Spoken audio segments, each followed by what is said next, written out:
शरीरं सुरूपं तथा वा कलत्रं यशश्चारुचित्रं धनं मेरुतुल्यम्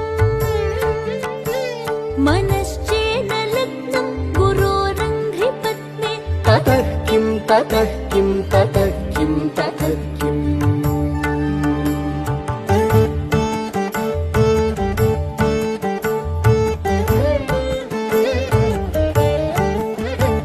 कलत्रं धनं पुत्रपौत्रादि सर्वं गृहं बान्धव सर्वमेतद्धि जातम्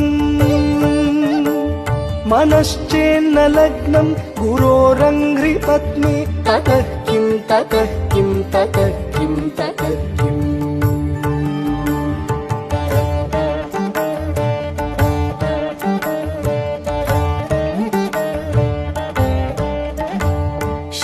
षडङ्गादिवेदो मुखे शास्त्रविद्या कवित्वादिगद्यं सुपद्यं करोति